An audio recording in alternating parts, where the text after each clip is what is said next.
Hello दोस्तों, आपका बहुत बहुत स्वागत है आपके अपने यूट्यूब चैनल बिहारी एजुकेटर में। दोस्त, आज के इस वीडियो में मैं डिस्कस करने जा रहा हूँ एसके झा सर की मैथ प्रैक्टिस सेट का सेट नंबर 7 को। ठीक है, 6 तक का सोल्यूशन मैंने ऑलरेडी करा रखा है, तो उसका लिंक जो है डिस्क्रिप्शन में दे दिया जाएगा, या फिर आप प्ले लिस्ट जाकर चेक कर सकते हैं, वहाँ से सबका प्ले लिस्ट बना हुआ है, आप प्ले लिस्ट से देख सकते हैं। ठीक है, तो आइए क्वेश्चन नंबर 1 की तरफ चलते हैं। और क्वेश्चन नंबर फर्स्ट आपके स्क्रीन पर बहुत ही बेहतरीन और लाजवाब क्वेश्चन ही रहा। बोला है कि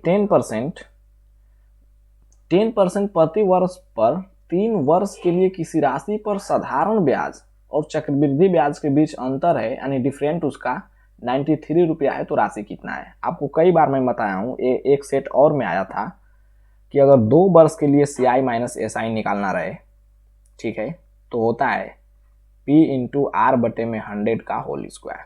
ठीक है, एक कितना वर्ष के लिए? 2 वर्ष। अगर 3 वर्ष के लिए निकालना रहेगा CI माइनस SI, तो ये होता है पी आर बटे में 100 का होल स्क्वायर इंटू यहाँ पर 300 प्लस आर और बटे में 100 एक्स्ट्रा जुड़ जाता है, यानी गुणा हो जाता है। यहाँ पर जुड़ता नहीं है, गुणा हो जाता है, तो ये हो जाता है 3 वर्ष के लिए। हालांकि इसका शॉर्ट मेथड भी है, लेकिन वो आपको नहीं समझ में आएगा बिना पढ़े हुए। ठीक है, उसको जब मैं CI चैप्टर पढ़ाऊंगा तो आपको समझा दूंगा। ठीक, ये भी आसान है, देखिए कैसे। CI माइनस SI कितना दिया है? 93 रुपया। तो बैठा दो वैल्यू, आपका एक लाइन में आंसर निकलेगा यार, क्यों घबराते हो। 93 बराबर P निकालना है, R कितना है? R यहाँ से है 10%, तो 10 दाम में कितना हो जाएगा? 100, और नीचे है 100 का स्क्वायर, तो 100 मल्टीप्लाई बाई 100। 300 प्लस R, तो R कितना है? 10%, तो 310 बट्टे में 100। ठीक है, बस आपका आंसर आ गया। 0 से 0 कैंसिल, 2 शून्य 2 शून्य, 100 से 100 कैंसिल, 31 तिया 93, तो P बराबर कितना हो गया? 3 पर 2 और 1 3 शून्य, 1 2 3 शून्य, यानी 3000 रुपया हो गया आपका ऑप्शन नंबर सी। कितना सिंपल है। आइए क्वेश्चन नंबर सेकेंड। बोला है कि यदि समीकरण एक्स स्क्वायर माइनस एक्स और -1 इज इक्वल टू 0 के मूल यानी रूट्स अल्फा और बीटा है, तो वह IESJKDS, देखिए टाइपिंग एरर है, इसका मतलब है find that equation whose roots are, मतलब वो इक्वेशन ज्ञात कीजिए जिसका रूट जो है, यानी मूल अल्फा बटे बीटा तथा बीटा बटे अल्फा है। ठीक है, तो आप कैसे इक्वेशन फाइंड करते हो?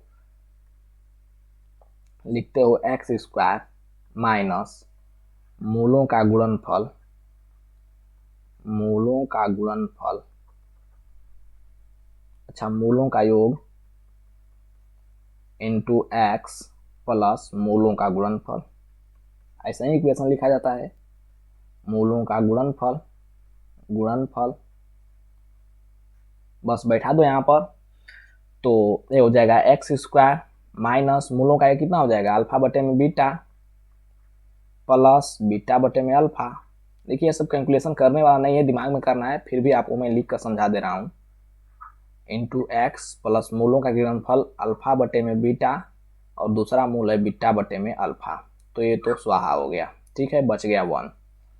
तो अब आपका बचा एक्स स्क्वायर माइनस, इसका हम एलसीएम लेकर बट्टे पर का जोड़ बना दिए, तो हो जाएगा alpha square plus beta square बट्टे में अल्फा इंटू बीटा और इंटू एक्स, और ये हो गया +1 कट कुट के। ठीक, अब निकालना रह गया alpha square plus beta square का वैल्यू, तो इक्वेशन फर्स्ट से निकाल लो।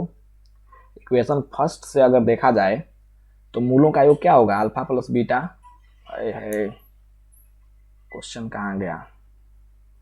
Alpha plus beta minus B by A, तो माइनस, और बी का वैल्यू कितना है? -1 और बट्टे में 1, तो ये कितना हो जाएगा? +1, और अल्फा इंटू बीटा निकालना रहेगा, तो हो जाएगा सी बाई ए, तो -1 बट्टे में ए, तो हो जाएगा -1।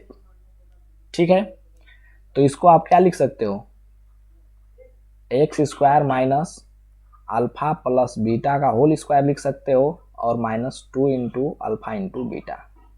ये सूत्र आपको पता होगा कि ए स्क्वायर प्लस बी स्क्वायर बराबर क्या होता है? ए प्लस बी का होल स्क्वायर -2ab, और बट्टे में alpha into beta into x +1। ठीक है, अब यहाँ से देखो तो हो जाएगा x square minus alpha plus beta का होल स्क्वायर, तो एक का स्क्वायर एक, और माइनस 2 अल्फा इंटू बीटा, तो 2 अल्फा इंटू बीटा यानी अल्फा इंटू बीटा -1 है, तो माइनस माइनस प्लस हो जाएगा, और 2 1 3, ठीक है। 3 बट्टे में अल्फा इंटू बीटा -1, तो -1 इंटू एक्स प्लस 1, तो ये कितना हो जाएगा x square minus minus plus यानी 3x प्लस 1। आराम आराम से समझना है इसको, ठीक है।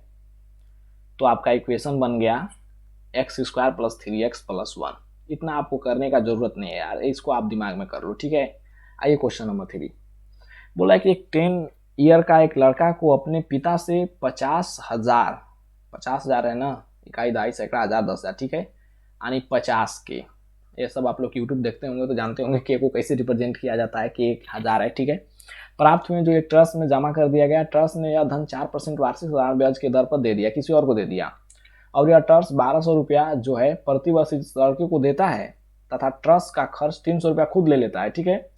तो 18 वर्ष की उम्र होने पर लड़के को ट्रस्ट से कितना धन मिलेगा, मतलब लड़का 18 वर्ष का हो जाएगा तब कितना धन मिलेगा, देखो तो इसको कितना मिलेगा 50,000 रुपया है, इकाई दहाई सैकड़ा हजार, 2 पर 400, 5 पर 4 शून्य, इकाई दहाई सैकड़ा हजार 10,000, ठीक है। 50,000 इस पर मिल जाएगा, 10 बरिस का लड़का है, हो गया 18 बरिस, तो समय कितना हो गया 8 बरिस, और रेट कितना है 4%, तो 50,000 का 32%, ठीक है।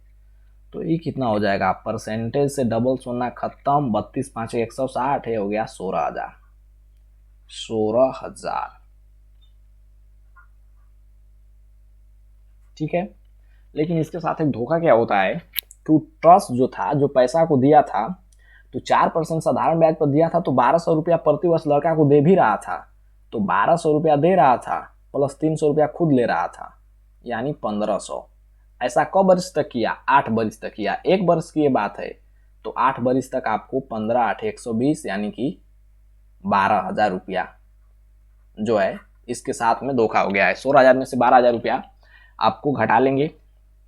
अरे मेरे दोस्त समझो, यहाँ पर 10 बरिस का लड़का है और 18 बरिस का हो जा रहा है, और 50,000 रुपया किसी और एक ट्रस्ट को देता है, और ट्रस्ट ने 4% वार्षिक साधारण ब्याज की दर पर किसी और को दे दिया, तो उसको मिलना चाहिए 8 बरिस में 8 चौके 32%, 16,000 रुपया, लेकिन 1200 रुपया लड़का खुद प्रति वर्ष ले रहा है, और 300 रुपया ट्रस्ट भी ले रहा है, यानी कि 1500 रुपया। तो 8 वर्ष तक ऐसा किया, तो 1200 रुपया 12,000 रुपया उसका खर्चा हो गया। तो अब धन कितना उसका बचा, 16,000 में से 12,000 का डिफरेंट 4,000, ठीक है।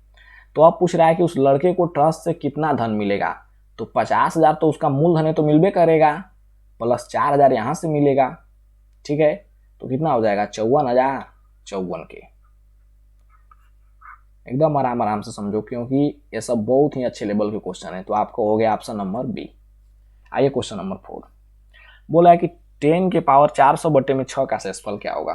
देखो बहुत ही लाजवाब क्वेश्चन, इसको आप क्या लिख सकते हो, अरे 10 का स्क्वायर लिख सकते हो, और इसको लिख सकते हो 200 बटे में 6, तो 100 बटा में 6, 14 छके 98, 15 छके 90, कितना से जाएगा यार, 100 बटा में 6, तो 6 एकम 6, 4 6 के 36, अच्छा 16 छके 96, ठीक है, यहाँ पर मैं कंफ्यूज हो गया था, ठीक है। 16 छके 96, तो बचा 4, तो 4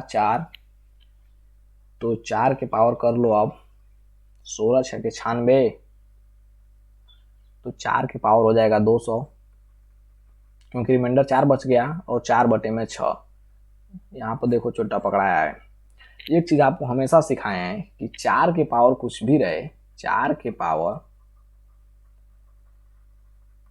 कुछ भी रहे, और उसको 6 से भाग दिया जाता है,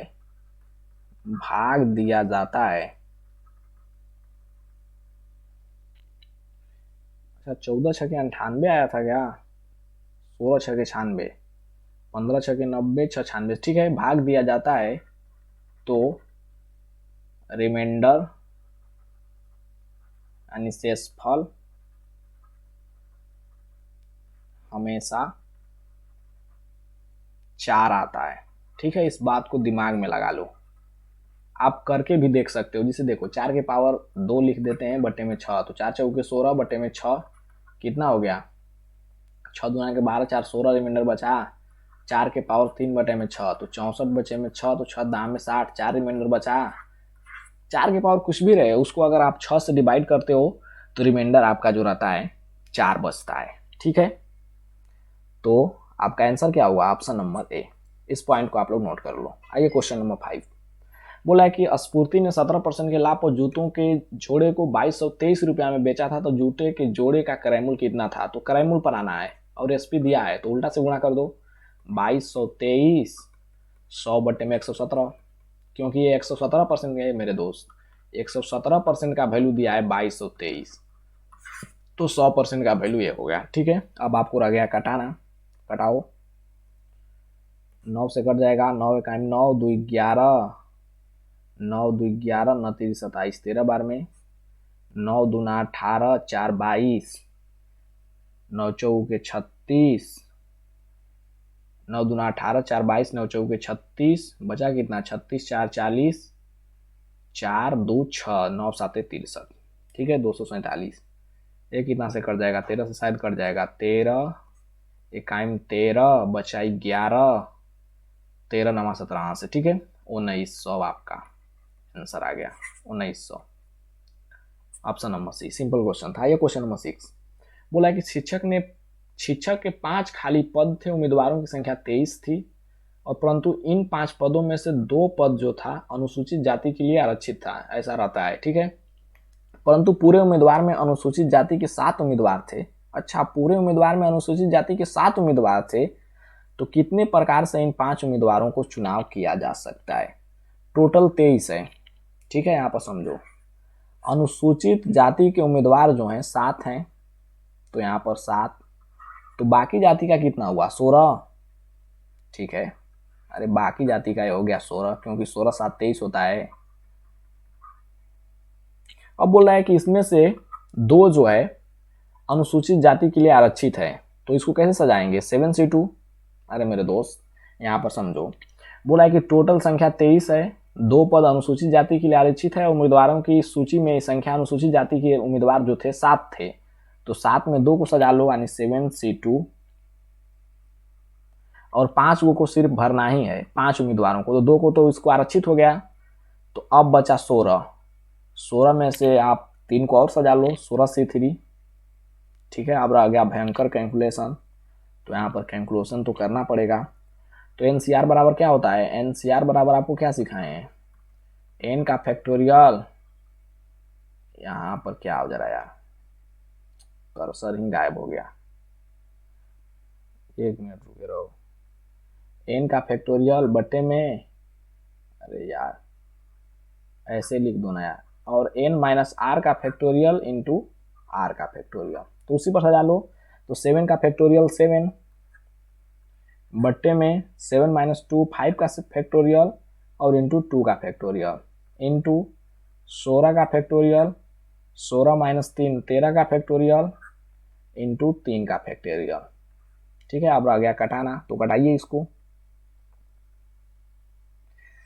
ये कितना है, 7 को लिख सकते हैं 7 गुणे 6 और इंटू 5 का फैक्टोरियल, क्योंकि 5 से 5 में कटाना है, और बट्टे में हो गया 5 और 2 का फैक्टोरियल इंटू 16 को लिख सकते हैं आप 15, अच्छा 16 गुणे 15 गुणे 14 गुणे 13 का फैक्टोरियल बट्टे में 13 का फैक्टोरियल और 3 का फैक्टोरियल। ठीक है, तो 5 5 कैंसिल, 2 का फैक्टोरियल 2 ही होता है, 2 3 6, तो आ गया 7 3 21, यहाँ पर लिख रहे हैं, और 13 से 13 का फैक्टोरियल खत्म, और 3 का फैक्टोरियल होता है 3 दूना के 6, तो 6 से कितना बार में जाएगा, 6 से तो कट नहीं रहा है, तो 3 दूना के 6, 3 5 15, 2 7 14, हो गया 5 7 35 गुणे 16, 35 गुणे 16। अब इतना का भयंकर कैलकुलेशन करना पड़ रहा है। यूनिट डिजिट देखो तो 6 5 30 इकाई 30, 6 5 30 के 0 और 1 में, तो यूनिट डिजिट सब में तो 0 आ ही रहा है। ठीक है, कुछ और दिमाग लगाओ, इसमें आप 35 में 7 छुपा है, 21 में 7 छुपा है, 7 का मल्टीपल चेक कर लो।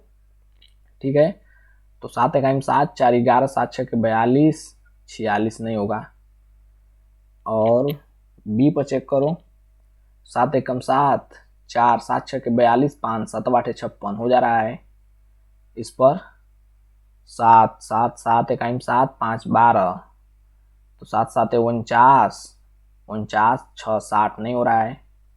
7 एकम 7, 6 13, 7 9 63, 3 7 5 35, 2 नहीं हो रहा है। ठीक है, तो आपका आंसर हो जाएगा ऑप्शन नंबर बी।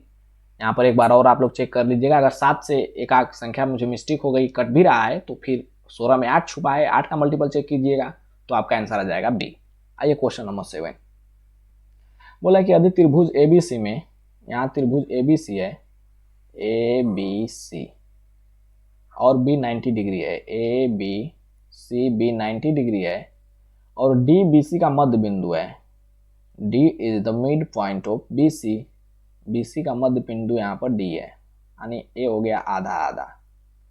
और बोल रहा है कि A C square is equal to A D square, तो ए डी को कंबाइन कर दो, ज्वाइंट कर दो, तो ए डी स्क्वायर बराबर दिया है आपका, अच्छा ए सी स्क्वायर बराबर A D square plus X C D square. तो मेरे दोस्त, जब भी मिड पॉइंट पर एक पॉइंट को हम कंबाइन करते हैं तो उसका सूत्र ही होता है डायरेक्ट कि ए सी स्क्वायर बराबर A D square plus 3 C D square. तो आपका आंसर कितना हो जाएगा 3, बट आप लोग तो मानोगे नहीं, कहोगे कैसे, तो देखो कैसे। ठीक है, इसको मैं प्रूव करके भी दिखा देता हूँ। आप डायरेक्ट ऐसे 3 याद रखिए, इसका ये सूत्र ही होता है ए सी स्क्वायर बराबर A D square plus 3 C D square. आप परीक्षा में कहाँ निकालने जाइएगा, तो ए सी स्क्वायर बराबर आप निकालना चाहें, या फिर ए बी स्क्वायर बराबर, यहाँ से देखो ना यार, ए बी स्क्वायर बराबर in triangle A B D, in triangle A B D, A B D में ए बी स्क्वायर बराबर क्या हो जाएगा, ए बी स्क्वायर बराबर कर्ण का square A D square minus B D square. ठीक है, अगर इसको मान लो equation 1, in triangle A B C, अब बड़का त्रिभुज में ले रहे हैं, ए बी सी, ए बी सी में आप ए बी स्क्वायर बराबर क्या हो जाएगा, ए बी स्क्वायर बराबर हो जाएगा ए सी स्क्वायर यानी कर्ण का square minus B C square, यानी A C square minus B C square, equation 2। देखो तो ए बी स्क्वायर यहाँ पर कॉमन आ गया, तो लेफ्ट साइड का आपको बराबर है तो राइट साइड का भी बराबर होगा। अरे मेरे दोस्त, कभी प्रूफ करना सीखे हो तो बोलो हाँ।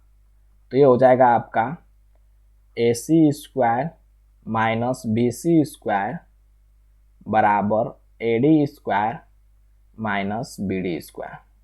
ठीक है, तो यहाँ पर निकालना क्या है, ए सी स्क्वायर, तो ए सी स्क्वायर बराबर बी सी को इस साइड भेजो तो हो जाएगा बी सी स्क्वायर प्लस, तो A D square plus B C square minus B D square. ठीक है, यहाँ पर देखो तो बी डी तो है नहीं कहीं पर, सी डी है, तो बी डी बराबर सी डी लिख सकते हो। अरे मेरे दोस्त, यहाँ पर मिड पॉइंट है तो दोनों को इक्वल पार्ट में डिवाइड किया तो बी डी बराबर सी डी हो जाएगा।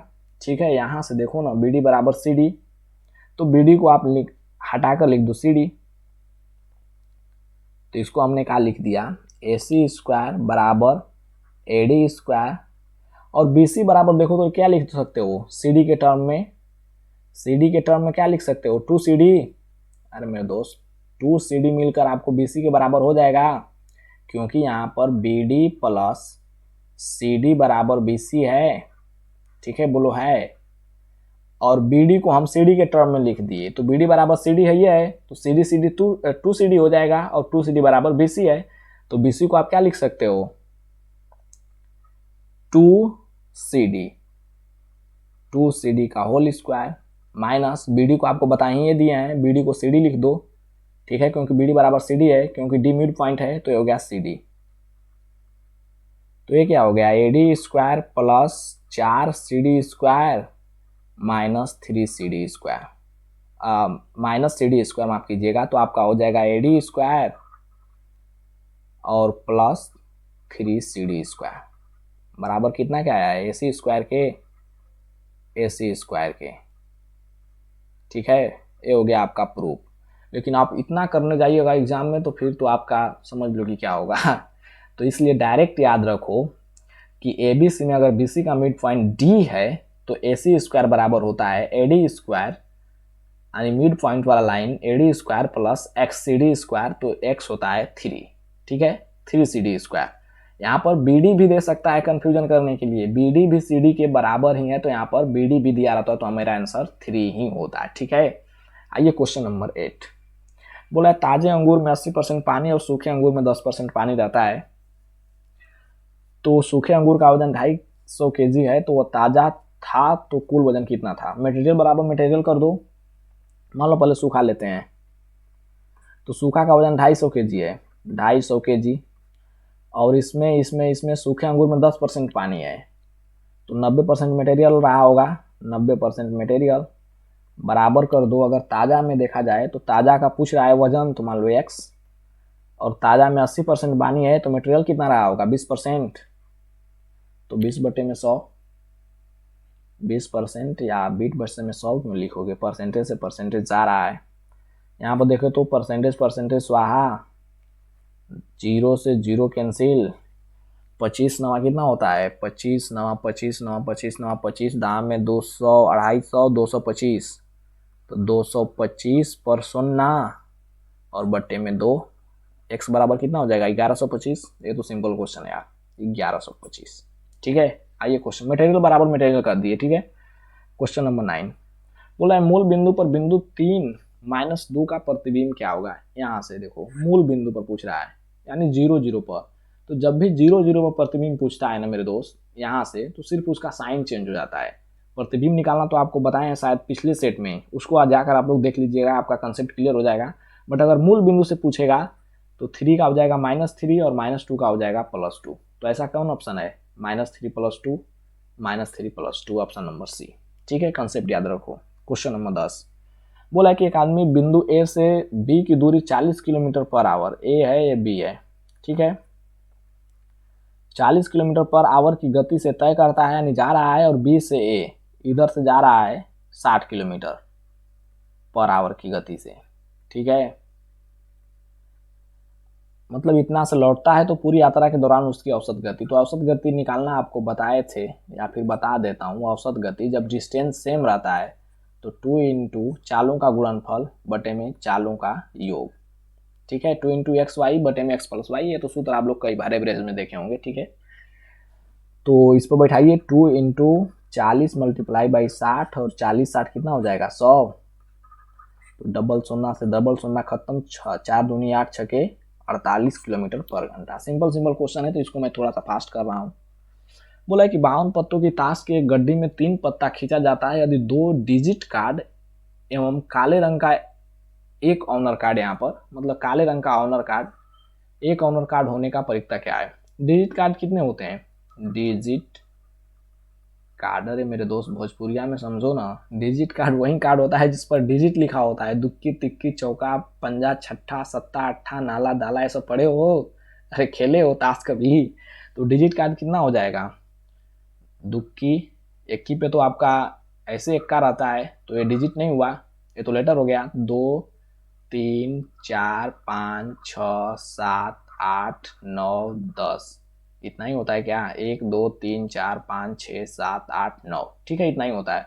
और प्रत्येक कार्ड 4 होता है, तो 4 से मल्टीप्लाई कर दो, तो डिजिट कार्ड कितना हो गया 36, ठीक है। अगर ऑनर कार्ड की बात करें, ऑनर कार्ड तो कितना होता है, ऑनर कार्ड 16 होता है। अरे मेरे दोस्त इसके अलावा जो बच गया, एक की गुलाम, क्वीन, बादशाह, ठीक है, तो कितना हो गया 4, यहाँ पर देखो ना 4, और प्रत्येक 4 4 होता है, तो 4 चौके 16 हो गया, ठीक है। और इसमें से पूछ रहा है काला रंग, तो काला रंग का कितना हो जाएगा, 8 गो काला हो जाएगा और 8 गो रेड, 8 गो रेड हो जाएगा, 8 गो ब्लैक, ठीक है, ये सब आपको आना चाहिए। अगर फेस कार्ड पूछता, फेस जिस पर चेहरा होता है, तो कौन होता है, गुलाम, बीबी और एक बादशाह, तो 3 हो गया, 3 चौके 12, प्रत्येक कार्ड 4 4 होते हैं, तो ये हो जाता 12, ठीक है। ये सब आपको बात पता होना चाहिए, ताश नहीं खेले हो तो पर भी, जो ताश खेलता है उसको तो पता ही होना चाहिए, ठीक है। तो अब बोल रहा है 52 पत्तों की एक ताश की गड्डी में 3 पत्ता खींचा जाता है, यानी कि टोटल संभावना आपका हो गया 52 में से 3 को खींच लिया, ठीक है, घटना घटने की परिकता टोटल, और उसमें से खींच रहा है कितना, यदि 2 डिजिट का, तो 10 डिजिट का 36 हो गया, और 36 में से 2 खींच रहा है तो 36C2, ठीक है, 36C2। और पूछ रहा है काले रंग का ऑनर कार्ड, तो काला रंग कितना है, 8 ऑनर कार्ड है, और 8 में से 1 खींच रहा है, 8C1। यही तो कैलकुलेशन करना रह गया, बहुत भयंकर कैलकुलेशन आ गया। कर लोगे कि थोड़ा सा कर दूं? आइए थोड़ा सा ट्राई करते हैं। ए तो आपका हो गया, ठीक है, इसको मैं थोड़ा सा साइड में लिख देता हूं ताकि कैलकुलेशन करने में कोई परेशानी ना हो, ठीक है।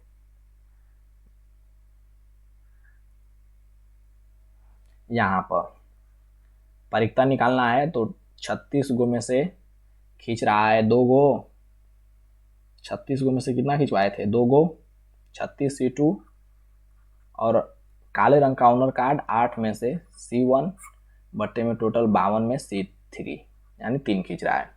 तो आपको NCR बराबर क्या बताए हैं, NCR बराबर अभी पिछले ही क्वेश्चन में बताए थे, फैक्टोरियल n बटे में n माइनस r का फैक्टोरियल इंटू r का फैक्टोरियल, उसी फॉर्मूला पर लगा दो। तो यहाँ से कैलकुलेशन आराम करते हैं, अगर जगह बचेगा तो पूरा भी कर देंगे।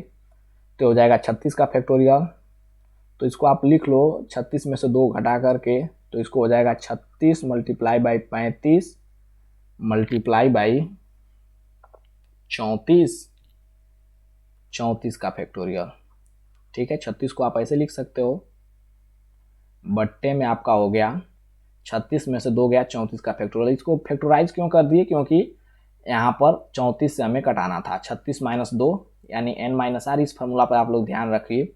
36 में से 2 हो गया 34 का फैक्टोरियल, ठीक है, इंटू 2 का फैक्टोरियल, 2 का फैक्टोरियल यहाँ से तो इसका हो गया। अब लिखना रह गया 8 का, तो 8 में से 1 7 जाएगा, तो 8 मल्टीप्लाई बाई 7 का फैक्टोरियल, ठीक है, बट्टे में 8 में से 1 गया 7 का फैक्टोरियल इंटू 1 का फैक्टोरियल, लिखें या ना लिखें बात बराबर है, ठीक है, बट्टे में 52 को आप क्या लिख सकते हो, 52 गुणे 51 गुणे 50 गुणे 49 का फैक्टोरियल, बट्टे में 52 में से 3 गया, यहाँ पर देखो ना 52 में से 3 गया 49 का फैक्टोरियल, और इंटू 3 का फैक्टोरियल, तो 3 का फैक्टोरियल हो जाएगा 6। थोड़ा सा कैलकुलेशन आपका भयंकर है, आपको घबराना नहीं है, थोड़ा सा फास्ट करना है, मैं यहाँ पर आपको समझाने के लिए धीरे धीरे कर रहा हूँ। 7 7 कैंसिल, ये सब आपको मन ही में कर लेना है, लिखना नहीं। 34 का फैक्टोरियल खत्म, 2 चौके 8, ऊपर कितना बच गया, 35 गुणे 36 गुणे 4, 35 गुणे 36 गुणे 4 बट्टे में 1 मल्टीप्लाई बाई 49 से 49 कैंसिल, बचा कितना, 3 दूना के 6, तो 6 बट्टे में 52 गुणे 51 गुणे 50, 4 से कट रहा है, 4 से 13 बार में, अरे कर्सर कहाँ गया, 13 चौके 52, और कुछ कटेगा क्या, 3 से 2 बार में, 3 से 17 बार में, अब लगता है कुछ नहीं कटेगा, कटेगा यार, 2 से 18 बार में, और 2 से 25 बार में, अब अभी भी कटेगा, 5 से 7 बार में, 5 से 5 बार में, ठीक है। तो अब आप कितना आ गया, 18 7 126 दूनी के 252, 252 बटे में, अच्छा 252 वाला एक ही ऑप्शन है, लेकिन यहाँ पर नॉन ऑफ दिस भी है, इसको भी ध्यान रखना है मेरे दोस्त, ठीक है। तो यहाँ पर पूरा कैलकुलेशन करना पड़ेगा आपको, 13 5 65 गुणे 17, 65 गुणे 17, तो 17 5 85। आप यूनिट डिजिट या फिर डिजिटल सम किसी से आंसर नहीं मार सकते हैं, क्योंकि नॉन भी है, हो सकता है कि आंसर नॉन दिया हो। तो 17 5 85 के 5, 17 6 के 102, और 102 और 8 110, ठीक है। देखिए आपका पूरा भयंकर कैलकुलेशन करने के बाद 252 बटे में 1105 आ गया, ठीक है। तो आपका आंसर ए हो गया। या फिर आप रिक्स ले सकते हो पहले से ही, लेकिन रिक्स मत लेना, क्योंकि यहाँ पर नॉन भी है। आइए क्वेश्चन नंबर 12, इसमें ज़्यादा समय लग गया। बोला है 72 किलोमीटर पर आवर की गति से जा रही एक रेलगाड़ी समांतर पटरी पर उसी दिशा में 54 किलोमीटर पर गति से जा रही 192 मीटर लंबी ट्रेन के पास पहुंच जाती है। ठीक है, 192 मीटर लंबी रेल के पास पहुंच जाती है और इसे पूर्णतः 3/2 3/2 मतलब कितना हो गया, 3/2 यानी 1.5, और 1.5 मतलब 60 30 90 मिनट। अच्छा मिनट दिया है, मिनट दिया है, इतना मिनट, 3/2 मिनट। इसको यार घंटा देना चाहिए था, यहाँ पर मिस किया है। अच्छा किलोमीटर पर घंटा है ना, इसको मीटर पर सेकेंड में कर लेंगे। ठीक है, तो 2 1 3/2 यानी 1.5 मिनट, 1.5 मिनट मतलब 60 30 90 सेकेंड कर लो इसको, 90 सेकेंड। ठीक है, और बोल रहा है कि 192 मीटर लंबी ट्रेन के पास पहुंच जाती है और इतना मिनट लगता है। तो उस ट्रेन की लंबाई के साथ साथ अपनी लंबाई भी पार करेगी, यानी L + 192 मीटर बराबर, और एक ही दिशा में जा रही है। तो एक ही दिशा में जा रही है तो क्या होगा, चाल घटेगा। अरे मेरे दोस्त ये कभी पढ़े हो, रेल से संबंधित क्वेश्चन पढ़े होगे तो आपको पता होगा कि रेलगाड़ी जब एक ही दिशा में जाती है तो उसका चाल जो होता है घट जाता है, यानी रिलेटिव वेलोसिटी बड़ा वाला में से छोटा वाला हो जाता है, घट जाता है। और जब विपरीत डायरेक्शन में जाती है दोनों का चाल जुट जाता है। ठीक है, तो ये कभी पढ़े हो तो ठीक है, नहीं पढ़े हो तो पढ़ लेना। तो 72 माइनस कितना हो जाएगा, 54, और 1 किलोमीटर पर घंटा है तो इसको मीटर पर सेकेंड में चेंज कर दो, तो 5/18 से गुणा कर दो। और टाइम कितना है, टाइम है 90 सेकेंड। ठीक है, तो यहाँ से L निकाल लो, L कितना आ गया, L बराबर कितना हो जाएगा, 72 में से 54 गया, 72 में से 54 गया, 12 में से 4 गया 8, 6 में से 5 गया 1 ही, तो 18 हो गया। 18 में से 18 कैंसिल, 9 5 45, 450 में से 192, 450 में से 192 यानी 450 माइनस 192, 10 में से 2 गया 8, 14 में से 9, 9 9 9 5 14, ये हो गया 258 मीटर। या तो आप रिक्स ले लो कि इतना मीटर की एक ट्रेन है और उसका सेकेंड ए हो गया, लेकिन यहाँ पर नॉन है तो आपको रिक्स नहीं लेना है। बार बार बोल रहा हूँ कि नॉन है तो हो सकता है कि टाइम आपको 12.8 सेकेंड 86 सेकेंड न आए, कुछ और आए। तो अब टाइम निकालना रह गया। तो अब बोल रहा है कि यदि दोनों रेलगाड़ी विपरीत दिशा में जा रही हो तो कितने समय में एक दूसरे को पार करेगी। तो दोनों दूरी और बटे में दोनों का चाल, तो दोनों दूरी कितना हो जाएगा, 258 प्लस एक का दूरी है 192, उसका लंबाई, और अब जुट जाएगा चाल 72 प्लस 54, और 1 किलोमीटर पर घंटा है तो उसको मीटर पर सेकेंड में कर लो, तो 5/18 से गुणा। ठीक है, तो T बराबर कितना आ गया, ये हो गया 8 2 10, अच्छा ये तो 450 ही हो गया, 450 बट्टे में इतना हो गया 4 2 6 7 5 12,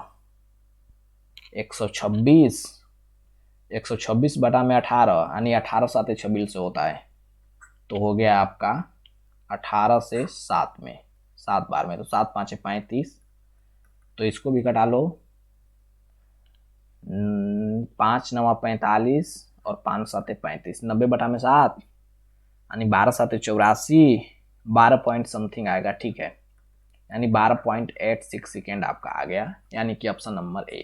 टाइम इतना लगा, दोनों एक दूसरे को पार करेगी तो विपरीत दिशा में, और पहली रेलगाड़ी की चाल आप दूरी पूछा है आपको, उसका लेंथ तो 258 मीटर। ठीक है, ये अच्छा क्वेश्चन था। क्वेश्चन नंबर 13 बोला कि एक समतल सड़क के ऊपर से एक हवाई जहाज के सड़क पर समान दिशा में दो स्थित बिंदु के अनुमान कोण 45 डिग्री और 30 डिग्री है। देखो यहाँ ये बना देते हैं, हवाई जहाज यहाँ पर है, ठीक है, और एक पॉइंट है कोई यहाँ से, इसमें बोल रहा है कि अनुमान कोण 45 डिग्री है, और एक और पॉइंट है, इससे बोल रहा है इसका अनुमान कोण ए 30 डिग्री है, तो हो जाएगा 30।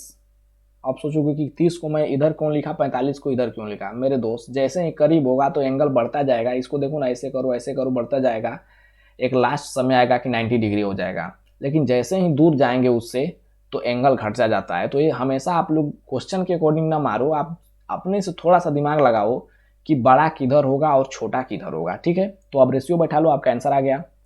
45 को कितना बैठा सकते हो, 1/1, अरे 1/1 बोलो, और रूट 10/30 को 1/√3, तो 1 तो वही है और टोटल हो गया √3। ठीक है, √3 टोटल और एक 1, तो इतना से इतना दूर का डिस्टेंस कितना हुआ, √3 - 1। अब दिया है, अब दिया क्या है उसको देखो। बोला दोनों बिंदुओं के बीच की दूरी, यानी ए पॉइंट और ए पॉइंट के बीच का दूरी जो है 1.61 किलोमीटर है, यानी रूट में 3 - 1 यूनिट का वैल्यू दिया है 1.61 किलोमीटर। तो आपसे पूछ रहा है कि भूमि से जहाज की लगभग दूरी कितना है, 1 यूनिट का वैल्यू, तो सिर्फ भागा देना रह गया आपको। तो 1 यूनिट का वैल्यू कैसे निकालेंगे, 1.61 बटे में √3 का वैल्यू होता है 1.732, तो उसमें से घटा दो 1 तो 0.73। ठीक है, तो डबल पॉइंट से डबल पॉइंट खत्म, 161 बटे में 73, 73 दूनी के कितना हो जाएगा, 7 दूना के 14, 146, यानी 2 से ज़्यादा आएगा। और ये 2 है, 2 और 1.8 है, तो 2 से ज़्यादा आएगा, तो आपका 2 ऑप्शन फंस गया यहाँ पर मैटर। तो यहाँ पर पूरा कैलकुलेशन करना पड़ेगा। ठीक है, तो 73 दूना के कितना हो जाएगा, 146, 73, 3 दूना के 6, 7 दूनी के 14, 146, तो 11 में से 6 गया, 6 5 11, और 5 में से 1 गया, इतना आ गया 2।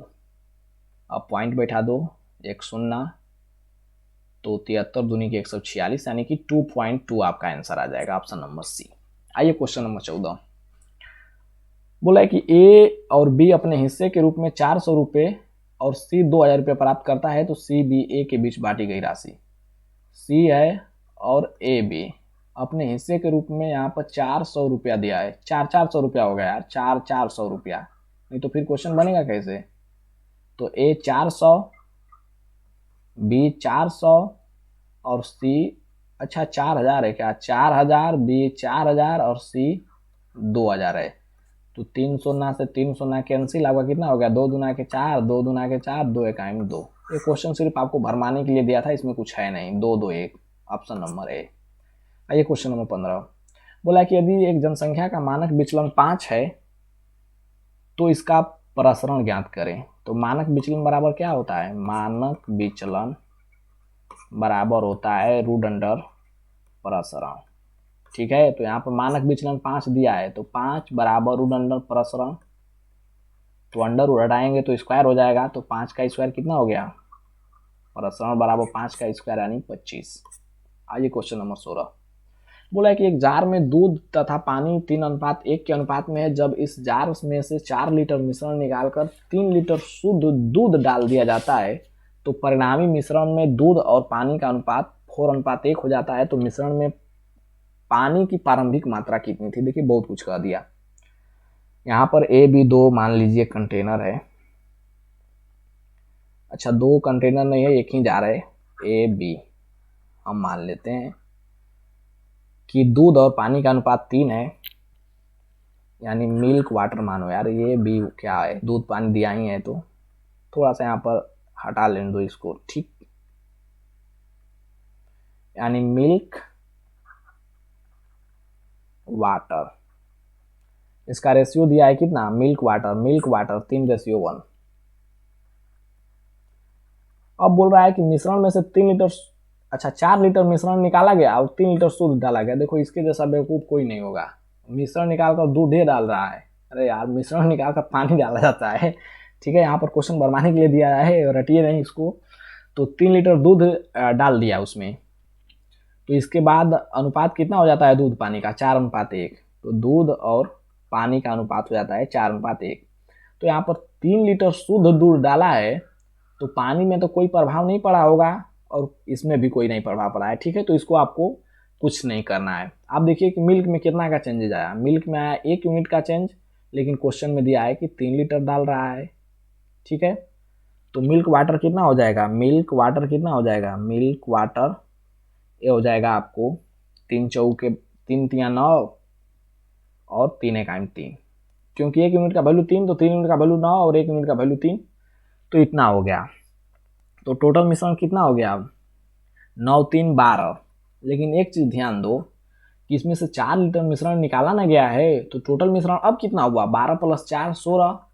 और इसमें पूछ रहा है कि पानी की प्रारंभिक मात्रा कितनी थी 16 में, तो 16 में कितना था 3 पानी था। अरे मेरे दोस्त अब पूछ रहा है कि 16 में कितना पानी था, ठीक है। अच्छा 16 में कितना पानी था ना, तो पानी पहले कितना था 1 और 16 में तो 1 और टोटल कितना है, टोटल है 4 और 16 में, ठीक है। तो आपका कितना आ जाएगा 4 लीटर। देखो समझो, ये मुझे पता है कि तुम लोगों को समझ में नहीं आएगा मैंने क्या क्या किया। बोला है कि जार में दूध पानी का अनुपात 3:1 है, ठीक है। यहाँ से समझो 3:1 है, आराम आराम से समझो एकदम। अब बोला है कि 4 लीटर मिश्रण निकाल लिया, ठीक है, और 3 लीटर शुद्ध दूध डाल दिया। तो मिश्रण निकाल के दूध डाल रहा है तो वाटर को तो सेम रहना पड़ेगा, और सेम हयो है 1 ठीक है। तो मिल्क में कितना का चेंज आया है 1 यूनिट का, लेकिन क्वेश्चन कह रहा है कि 3 लीटर दूध डाल रहा है शुद्ध, ठीक है। तो 1 यूनिट का वैल्यू 3, तो मिल्क निकालेंगे तो 9 हो जाएगा और वाटर निकालेंगे तो 3, ठीक है। यहाँ तो समझ में आ रहा होगा। अब बोला है कि परिणामी मिश्रण में दूध तथा पानी का अनुपात 4:1 हो जाता है, तो मिश्रण में पानी की प्रारंभिक मात्रा कितनी थी। तो पानी की प्रारंभिक मात्रा कितनी थी, यहाँ पर टोटल मिश्रण की बात किया जाए तो 12 यूनिट, लेकिन 4 लीटर यहाँ पर मिश्रण जो है निकाला गया है, तो 4 लीटर और ऐड कर दो इनिशियल में, तो आपका हो जाएगा 16। अब बोल रहा है कि 16 में प्रारंभ में कितना पानी था, तो 16 में कितना पानी था 1/4, यानी 4 में 1 पानी था, और यहाँ पर मिश्रण आ गया है टोटल 16 लीटर, ठीक है। तो 16/4 यानी कि 4 लीटर। क्वेश्चन नंबर 17 बोला है कि factorial 1 + factorial 2 + factorial 3 dot dot dot dot factorial 100 के योगफल में इकाई अंक ज्ञात कर। देखो फैक्टोरियल 1 का मतलब 1, 2 का मतलब 2, 3 का मतलब 6 और 4 का मतलब 24, 5 का मतलब 120, 6 का मतलब 720, इसी तरह डॉट डॉट डॉट डॉट जाएगा। तो यहाँ तो देखो 5 के बाद जितने भी आएगा उसमें इकाई अंक 0 हो जाएगा, ठीक है। तो इसका तो फंडा रहा है कि इकाई अंक 0 हो जाएगा, लेकिन इसमें जितना है उसको ऐड करके देखेंगे तो 6 4 10, 2 12 1 13, तो यहाँ पर यूनिट डिजिट 3 आया है और यहाँ पर 0, तो 3 में जब 0 ऐड करोगे तो आपका कितना आएगा यूनिट डिजिट 3। और इसको हमेशा याद रखो कि जब भी 1 से ज़्यादा में जाता है तो 4 फैक्टोरियल के बाद यूनिट डिजिट 0 आने लगता है, ठीक है। तो आप इतना ही में सिर्फ कैलकुलेशन करके आपको दिखना है, ठीक है। आइए क्वेश्चन नंबर 18 बोला है कि 42 63 140 का महत्तम ज्ञात करें। देखो बच्चों वाला खेल, 7 6 के 42 यानी 7 3 21 गुना 42, 63 को क्या लिख सकते हो 7 9 63, 7 3 21 3 63, 140 को 7 दूना के 14, 5 70 दूना के 140, ठीक है। कॉमन देख लो, इसको आप घटा करके भी निकाल सकते हो, यहाँ पर मैं डिटेल्स में समझा दिया। कॉमन कितना है 7 है और कुछ कॉमन है नहीं, तो आपका आंसर कितना हो गया 7, ठीक है। इसमें कुछ समझाने वाला है नहीं। क्वेश्चन नंबर 19 बोला है कि ए 20 से 4 गुना अधिक तेजी से काम करता है, इसलिए वह एक काम को बी की तुलना में 60 दिन पहले कर देता है। यदि वे एक साथ साथ काम करें तो कितने दिन में काम पूरा कर सकते हैं। देखो ए को बोल रहा है बी से 4 गुना अधिक तेज है, ठीक है। तो बी अगर 1 के एफिशिएंसी से करेगा तो ए जो है 4 के एफिशिएंसी से करेगा, लेकिन यहाँ पर दोनों के काम में अगर तुलना किया जाए तो 60 दिन पहले वो कर देता है, करिए देगा एफिशिएंसी ज़्यादा रहेगा तो यहाँ पर डे का आपको डिफरेंट दिया है, तो डे कितना हो जाएगा एफिशिएंसी का उल्टा, तो डे हो जाएगा 1 4। अरे मेरे दोस्त एफिशिएंसी बराबर क्या होता है टोटल वर्क बट्टे में डे। टोटल वर्क अगर कांस्टेंट है तो एफिशिएंसी क्या हो जाएगा इनवर्सली प्रोपोर्शनल डे। तो एफिशिएंसी अगर 4 1 है तो डे हो जाएगा 1 4 उल्टा, और इसमें बोल रहा है कि 60 का अंतर है 60 दिन पहले, तो 3 यूनिट का वैल्यू 60, तो 1 यूनिट का वैल्यू कितना हो जाएगा 20, तो 1 यूनिट का वैल्यू 20 और 4 यूनिट का वैल्यू 80। अब टोटल काम निकाल लो 20 और 80 का एलसीएम। टोटल काम कैसे निकालते हो, जितना डे आता है उसका एलसीएम लेकर, तो 20 और 80 का एलसीएम 80 हो गया, और ए होता है टोटल वर्क, ठीक है टोटल वर्क। अब पूछ रहा है कि एक साथ काम करे तो कितने दिन में, तो एक साथ काम करेगा तो कितना एफिशिएंसी से 5 की एफिशिएंसी से, तो 80/5 यानी कि 16 डेज लगेगा, ठीक है। Option number A. आइए क्वेश्चन नंबर 20 बोला है कि tan 5, tan 25, tan 45, tan 65, tan 85 का वैल्यू क्या होगा। देखो तो ए 90 कितना हो गया 1, tan 45 लिखना रह गया 1। ठीक है, इसमें कुछ नहीं करना है। आइए क्वेश्चन नंबर 21। बोला है कि मेरी माता की उम्र मेरी उम्र की दोगुनी है और मेरी भाई से 20 वर्ष बड़ी है। अच्छा, वह मेरी भाई से 20 वर्ष बड़ी है, मतलब उसकी माँ। जब मैं पैदा हुआ था तब मेरा भाई 5 वर्ष का था, तो मेरी बहन मेरी माता से 24 वर्ष छोटी है, तो मेरी बहन मुझसे।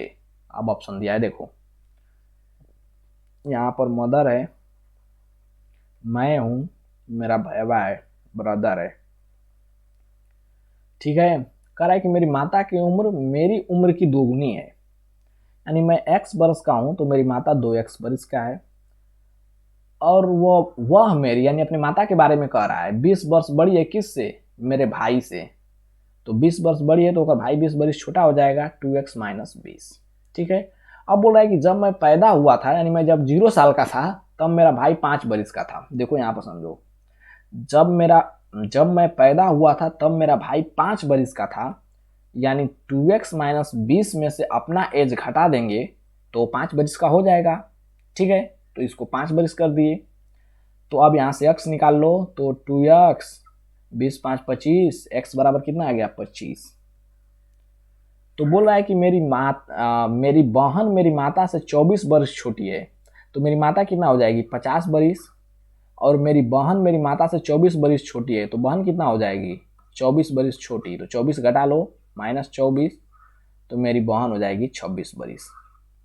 तो बोला है कि मेरी बहन मुझसे कितना वर्ष बड़ी या छोटी है, तो मैं तो यहाँ 25 का हूँ, लेकिन मेरी बहन यहाँ पर 26 का है, तो 1 वर्ष मेरी से बड़ी रहेगी, तो आपका आंसर हो गया 1 वर्ष बड़ी। 2-3 बार देखिएगा तब आपको समझ में आएगा कि क्या लॉजिक यहाँ पर लगाया गया है। क्वेश्चन नंबर 22, क्योंकि सिंपल क्वेश्चन है, सिंपल भी है और हार्ड भी है, आपको समझ पर डिपेंड करता है कि आप कैसे समझते हैं। बोला इतना प्लस इतना में इतना से भाग देने पर शेषफल इतना बचता है, तो के का मान। तो भाग देने का मतलब होता है इसको 0 मान करके वैल्यू पुट कर देना रहता है, जो वैल्यू आता है x का। तो x स्क्वायर प्लस, कभी तो पोलिनोमियल पढ़े होगे, कंपटीशन का तैयारी कर रहे हो तो पढ़े हो, तो ये सब आपको आना चाहिए। ठीक है, x plus 2 is equal to 0, तो x स्क्वायर बराबर क्या हो जाएगा -2, और शेषफल निकालने के लिए क्या किया जाता है, x का वैल्यू जो समीकरण दिया रहता है उसमें पुट कर दिया जाता है, तो x स्क्वायर बराबर -2, तो ये कितना हो जाएगा -2x प्लस और 5, एक्स स्क्वायर का वैल्यू है -2, तो -2 प्लस 10 के, और शेषफल दिया है -2 के। अच्छा, -2x। यहाँ पर आप लोग सोच रहे होंगे मुझे पता है कि कैसे लिख दिए, देखो हटाओ इसको, पहले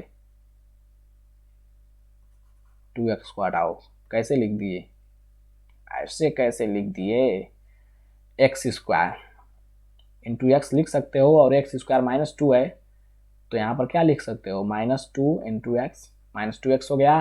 अरे अब तो समझ में आया, तो अब कटा लो, -2x से -2x कैंसिल, 5 दूना के 10 यानी -10, इधर जाएगा तो +10 हो जाएगा, के बराबर कितना हो गया 10/10 यानी कि 1, ऑप्शन नंबर सी। आइए क्वेश्चन नंबर 23।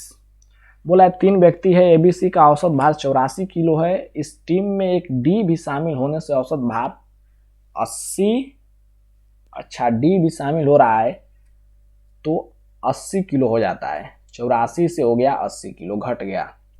ठीक है, देखो एबीसी यहाँ पर 84 kg औसत भार है, तो टोटल वो योग उसका कितना हो जाएगा, टोटल भार 84 मल्टीप्लाई बाई 3, तो 84 मल्टीप्लाई बाई 3 यानी 4 3 12 और 3 के 24 1 25, 252 kg। अब बोला है कि एबीसी में एक डी भी शामिल हो जाता है, यानी A plus B plus C plus D, तो अब हो जाता है 80 kg। तो 80 मल्टीप्लाई बाई व्यक्ति कितना हो गया 4, तो 8 4 के 32, 320। देखो दोनों के बीच कितना का डिफरेंट है, अगर डी निकालना चाहो तो 320 में से आप 252 घटा दो, तो 320 में से 252 68 हो गया।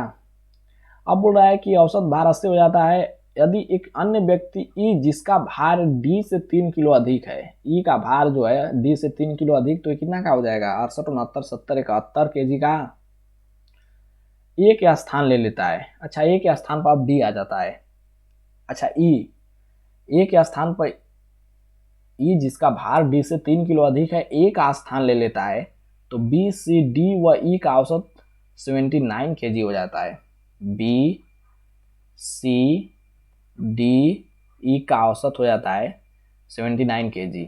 तो कितना व्यक्ति है, 2 2 4, तो 4 से मल्टीप्लाई कर दो, तो 8 चौके 32, 320 माइनस 4, 316 हो गया।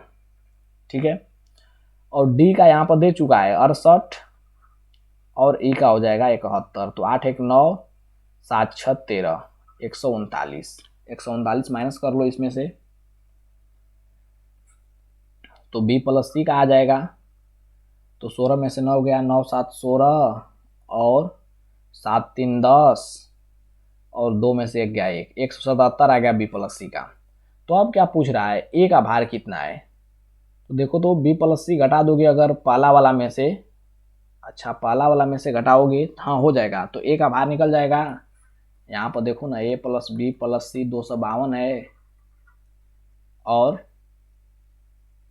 बी प्लस सी यहाँ पर दिए दिया 177 आ गया, तो 177 कर लो, 252 में से 177 जाएगा तो कितना बचेगा, 75। तो ये बराबर आपके आ गया 75 kg। ऑप्शन नंबर सी। थोड़ा सा कैलकुलेटिव था, लेकिन आपको एवरेज पढ़ाएंगे तो ऐसा नहीं पढ़ाएंगे मेरे दोस्त की योग निकालो फिर आप ऐसा करो, नहीं। एबीसी का औसत भार 84 था और डी आ गया, औसत भार 80 हो गया। तो कितना की कमी, 4 की कमी। कितना व्यक्ति था, 3, तो 4 तिहाई 12 की कमी हो जाएगा। तो 80 में से 12 घटा लोगे तो आपका 68 हो जाएगा। उस तरीका से बताया जाएगा, सिंपल और शॉर्ट मेथड से। और उस मेथड को मैं यहाँ पर डील करूँगा तो आपको 100% श्योर है कि नहीं समझ में आएगा तो नहीं समझ में आएगा, ठीक है। क्योंकि ये क्वेश्चन से वो प्रैक्टिस का चीज़ है और प्रैक्टिस आप एक क्वेश्चन से नहीं कर सकते, तो आप यहाँ पर बेसिक मैं सिखाया, ठीक है। आइए क्वेश्चन नंबर 24। तो जल्दी से मेरा 1K सब्सक्राइबर कंप्लीट कराओ ताकि मैं लाइव आकर पूरे मैथ का सोल्यूशन कर सकूँ, ठीक है। आइए क्वेश्चन नंबर 24। बोला एक सिलेंडर जिसकी ऊंचाई आधार की त्रिज्या के समान है। अच्छा, यहां पर बना लेते हैं सिलेंडर भाई, सिलेंडर, ये देखो अच्छा सा सिलेंडर है। बोल रहा है इसके आधार की त्रिज्या x ऊंचाई के बराबर है x, और गोले की बाहरी त्रिज्या सिलेंडर के आधार की त्रिज्या के समान है, जबकि आंतरिक त्रिज्या की आधी है। आंतरिक त्रिज्या आधी है मतलब यार, आंतरिक त्रिज्या आधी है तो सिलेंडर का आयतन और खोखले गोले का आयतन के बीच का अनुपात। सिलेंडर का आयतन कितना हो जाएगा, पाई आर स्क्वायर एच, और खोखले गोले का आयतन कितना हो जाएगा, 4/3 पाई बड़का आर क्यू में से छोटका आर क्यू कर दो, तो ये तो पाई से पाई पहले कैंसिल हो गया। आर का वैल्यू एक्स और एच का वैल्यू सबका एक्स ही है, तो एक्स क्यू बराबर 4/3। और बड़का आर के बारे में बोल रहा है कि बाहरी त्रिज्या सिलेंडर के आधार की त्रिज्या के समान है, माना x के समान है, तो एक्स क्यू, और आंतरिक त्रिज्या आधी है, तो आंतरिक त्रिज्या आधी है तो x/2 का होल क्यू, ठीक है। तो अब आपका क्वेश्चन बन गया। तो एक्स क्यू बराबर 4/3, ये हो जाएगा एक्स क्यू बराबर नहीं है, यहाँ पर रेशियो है यार, ठीक है, ratio x Q minus x Q बट्टे में 2 चौके 8, 2 दूना के 4 दूना के 8, ठीक है। तो ये कितना हो गया, 8 में से 1 गया 7, तो x Q ratio 4/3, 7 x Q बट्टे में 8, तो एक्स क्यू से एक्स क्यू कैंसिल, और 4 दूना के 8, तो 3 दूना के 6 रेशियो 7 हो जाएगा। थोड़ा सा कैलकुलेशन था इसमें, ठीक है। आइए आज का लास्ट क्वेश्चन। बोला कि 2012 में भारत के विभिन्न राज्यों में चावल की खपत के आंकड़े को दर्शाता है। तो 2012 में चावल की कुल खपत 2 लाख टन थी। 2012 में चावल की खपत, तो अकेले चेन्नई चावल की खपत कितना करता है, चेन्नई कितना करता है, 30%। तो टोटल का 30% कितना हो जाएगा, 2 लाख टन का, 2 का 30%, 6 वाला ऑप्शन लो ना यार। टन और लाख टन में क्या आपको देखना है कि कितना केजी होगा कितना नहीं होगा, ठीक है। 2 लाख टन है तो 2 का 30%, और 2 पता नहीं कितना जीरो होगा, तो 6 ही आएगा, 6 वाला ऑप्शन। और भी रहता 0 तो मैं कैलकुलेशन आगे करता, लेकिन है ये नहीं तो क्यों करे, ठीक है। तो नेक्स्ट वीडियो में हम पार्ट इसका 8 लेकर आएंगे, 7 तक का तो हो गया। तो मिलते हैं नेक्स्ट वीडियो में। Thank you very much.